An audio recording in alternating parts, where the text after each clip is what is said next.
Please. ఏ రాష్ట్రం యొక్క ప్రగతి అయినా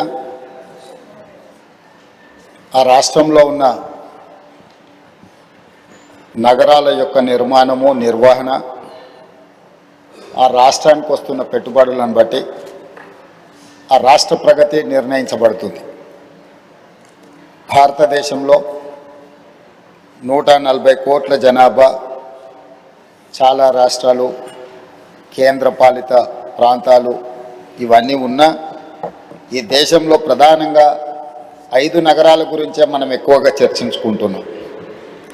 Delhi political capital, Mumbai financial capital, Bengaluru IT capital, Chennai manufacturing పర్టికులర్గా automobile industry capital, Hyderabad pharma and livable సిటీగా మనకు గుర్తింపు ఉంది.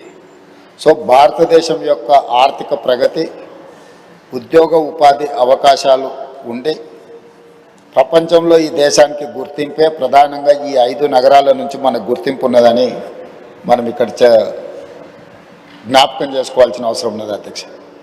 అదేవిధంగా తమరు కూడా పార్లమెంట్ సభ్యుడిగా ఢిల్లీ వాతావరణం, ఢిల్లీలో ఉన్న కాలుష్యం, పొలిటికల్ క్యాపిటల్గా ఉన్న ఢిల్లీ ఈరోజు పాఠశాలలు సెలవిస్తున్నారు, పార్లమెంట్కి సెలవిస్తున్నారు, నగరంలో తిరిగే వాహనాలకు మీకు సెలవులు ఇస్తున్నారు, పరిశ్రమలను మూసేస్తున్నారు, వ్యవసాయానికి సంబంధించిన పనులను కూడా నియంత్రిస్తున్నారు. ఇట్లా అక్కడి కాలుష్యాన్ని నియంత్రించాలంటే రాష్ట్ర కేంద్ర ప్రభుత్వాలు విపరీతమైన వ్యయ ప్రయాసాలతో కూడుకున్న నిర్ణయాలు తీసుకొని అక్కడ నివసిస్తున్న ప్రజలకు అత్యంత ఇబ్బందికరమైన పరిస్థితులు ఈరోజు ఉన్నాయి అధ్యక్ష. అదేవిధంగా అధ్యక్ష, ఒకవేళ ముంబై చూస్తే వర్షం వచ్చిందంటే కదలలేని పరిస్థితి, ట్రాఫిక్లో ఒక్కొక్క ఇంచ్ కదలాల్సిన పరిస్థితి ముంబై నగరంలో ఉంది. ప్రపంచంలో ఉండే పెట్టుబడులు అన్నీ కూడా ఒక ఫైనాన్షియల్ క్యాపిటల్గా ఉన్న ముంబైలో ఈరోజు నివసించలేని పరిస్థితి, వ్యాపార కేంద్రాలు పెట్టుకుంటే ఉద్యోగులు సమయానికి ఆఫీస్కు రాలేని పరిస్థితి. బెంగళూరులో కూడా ఈరోజు ఇంట్లో నుంచి బయలుదేరితే ఎప్పుడు ఎయిర్పోర్ట్కి వెళ్తామో తెలియని పరిస్థితుల్లో ట్రాఫిక్ జామ్లు ఎన్నో సమస్యలు ఎదుర్కొంటున్నారు. మొన్న చెన్నైలో చూసిన వర్షం వస్తే చెన్నై నగరంలోనే పడవలలో తిరగాల్సిన పరిస్థితి. సో ఈ ప్రధానమైన 4 మెట్రోపాలిటన్ నగరాలను, వాటి అనుభవాలను చూసిన తర్వాత అత్యంత ప్రశాంతంగా ఒక అద్భుతమైన వాతావరణంలో, ఇంతకుముందు సభ్యులు మహేష్ కుమార్ గౌడ్ గారు చెప్పినట్టు Hyderabad is lakes and rock city అని ఒక ప్రత్యేకమైన గుర్తింపే కాకుండా కులీ కుతుబ్ షాయిలు, నిజాంలు, ఆ తర్వాత వచ్చిన ప్రభుత్వాలు ఈ నగరాన్ని నిర్మించి విస్తరించి ఒక చారిత్రాత్మకమైన నగరంగా హైదరాబాద్ని తీర్చిదిద్దారు. మీరు ఏ ప్రాంతానికైనా వెళ్ళండి, అది ఓల్డ్ సిటీ అని మనం చర్చించుకుంటున్నాం, కానీ అది ఒరిజినల్ సిటీ. మీరు చార్మినార్ కానీ, ఏక్మినార్ కానీ, గుల్జారా హౌస్ కానీ, ఈ విధంగా ఫలక్నామా ప్యాలెస్ కానీ, ఇట్లా చెప్పుకుంటూ వెళ్తే ప్రతి ఏరియాలో కులీ కుతుబ్ షాహీ టూమ్స్ నుంచి తారామతి బారాదరి వరకు ఎక్కడ చూసినా ఒక చారిత్రాత్మకమైన కట్టడాలు ఉన్నాయి. సలార్జంగ్ మ్యూజియం కానీ, సిటీ కాలేజ్ కానీ, ఉస్మానియా హాస్పిటల్ కానీ, హైకోర్టు కానీ, ఉస్మానియా యూనివర్సిటీ కానీ, ఈరోజు మనం ఉన్న ఈ టౌన్ హాల్ కౌన్సిల్, ఈరోజు మనం ఇక్కడ ఒక అద్భుతమైన నిజాం కట్టించిన ఒక అద్భుతమైన పురాతన భవనంలో ఈరోజు మనం సభ నిర్వహించుకోవడం, ఇంత గొప్ప శోభతో కూడుకున్న సభలో ఈరోజు మనం పనిచేస్తున్నాం అధ్యక్ష.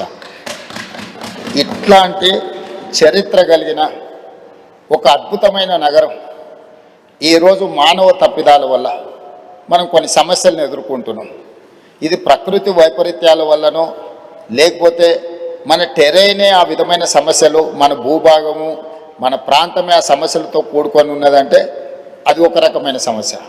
కానీ ఈరోజు ప్రధానంగా మన నగరం ఎదుర్కొంటున్న ప్రధానమైన సమస్యల మానవ తప్పిదాల వల్ల వస్తున్న సమస్యలు.